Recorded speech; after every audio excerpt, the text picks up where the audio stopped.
नमस्कार मित्रांनो, ठरलं तर मग या सिरियलमध्ये काय घडलं आपण ते बघणार आहोत. अगदी अर्जुनची हाल या ठिकाणी चाललेली असते. अर्जुन कसाबसा गुंडांच्या तावडीतून सुटतो आणि इकडे सायली पूजा करत असते, तर ही सापशिडी खेळत असते. सापशिडीमध्ये वेगवेगळे पैलू पाडत असते. ती अगदीशा सायको असल्यासारखी वागत असते. अर्जुन या माणसाला बाहेर काढतो, पण बाहेर काढल्यानंतर त्याच्या डोक्यावर कोणतरी काठीने मारतो. त्याला चक्कर आल्यासारखं वाटतं. इकडं सायली पूजा करताना देखील कुंकू सांडतं. इकडे ही बळजबरी सापशिडीचा खेळ खेळत असते आणि अक्षरशः ती सायको असल्यासारखी पाहून ही लेडी कॉन्स्टेबलला खूप त्रास होतो. काय करावं तिलाही कळत नसतं. इकडं कुंकू सांडल्यामुळं सायली देखील गडबडते. श्वेता त्याच वेळेस बोलते की हे अपशकुन आहे. आता हा एक गुंड अर्जुनच्या पाठीमध्ये दोनदा चाकू खुपसतो. अगदी सपासप त्याच्यावर वार करतो. पण त्याच वेळेस तो मानसीकडे मोबाईल देतो. लास्ट डायल कॉल कर असं बोलतो. तो चैतन्याचा कॉल असतो. तो मोबाईल बाजूला पडतो आणि मानसी देखील खाली बसते.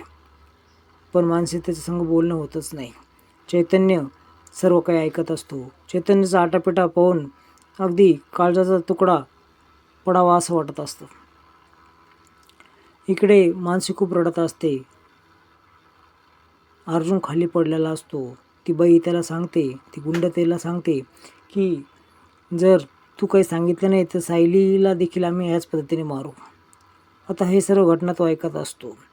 हिला तर खूप आनंद झालेला असतो. ही काही करून चार पाडते आणि सापाने अर्जुनला गिळलं. साप खाली येणार, अर्जुन खाली येणार असं ती बोलते.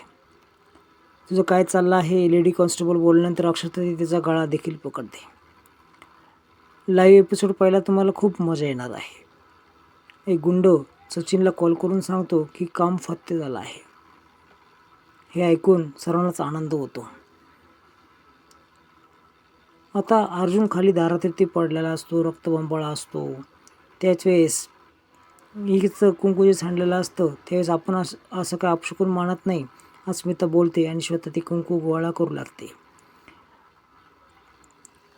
आता पुढे काय होईल तुम्ही हा एपिसोड नक्की बघा. हा देखील प्रतापराव देवीसमोर प्रार्थना करतो की काही संकट येऊन नको देऊयात. आता इकडं जल्लोषामध्ये ही प्रिया नाचत असते, बागडत असते, मोठमोठे ओरडत असते. त्यावेळेस लेडी कॉन्स्टेबल तिला शांत करण्याचा प्रयत्न करतात, पण ती काय शांत होत नाही. तिला खूप आनंद झालेला असतो. इकडे अर्जुनला भुसकलं म्हणून हे तिघंही खुश असतात आणि तिकडं प्रिया देखील खुश असते. तेवढ्यात पोलीस येतात आणि तिथून पळ काढतात.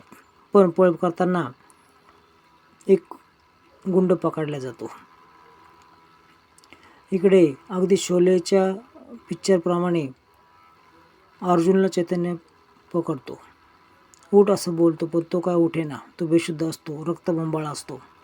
ॲम्ब्युलन्सद्वारे तो हॉस्पिटलमध्ये पोहोचवला जातो.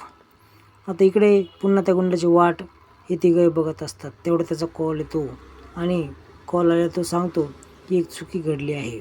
काम तर फत्ते झालं आहे, पण ती काय मुलगी बोलायची तयार होईना सायली विरोधात.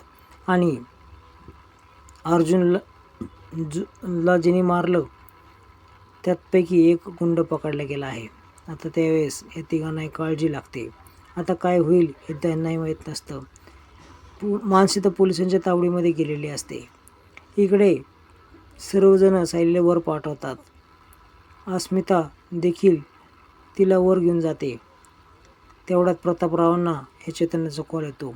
सायली तिथे आहे का नाही म्हटल्यानंतर हा ओक्सबोक्ष रडायला लागतो आणि आपल्या अर्जुनावर हल्ला झाला आहे असं तो कळवतो. त्याची परिस्थिती खूप गंभीर आहे, क्रिटिकल आहे असं बोलल्यानंतर प्रताप त्यातून मोबाईल पडतो आणि तो मोबाईल प्रतिमा उचलते आणि चैतन्यशी बोलू लागते. कुठल्या हॉस्पिटलला ॲडमिट केलं आहे असं देखील विचारल्यानंतर त्याच्या वेळेस तिथं अस्मिता येते आणि अस्मिता विचारते काही टेन्शन घेऊ नका, अश्विन ज्या हॉस्पिटलमध्ये आहे त्याच हॉस्पिटलला ॲडमिट केलं आहे. कल्पना तर खूप रडू लागते. चैतन्य देखील खूप रडू लागतो आणि सर्वजण हॉस्पिटलात जायला निघालेले असतात. आता पुढच्या एपिसोडमध्ये तुम्ही बघणार आहात की तिथे गेल्यावर काय होतं. इकडे सायलीची देखील हाल खूप गंभीर असतात.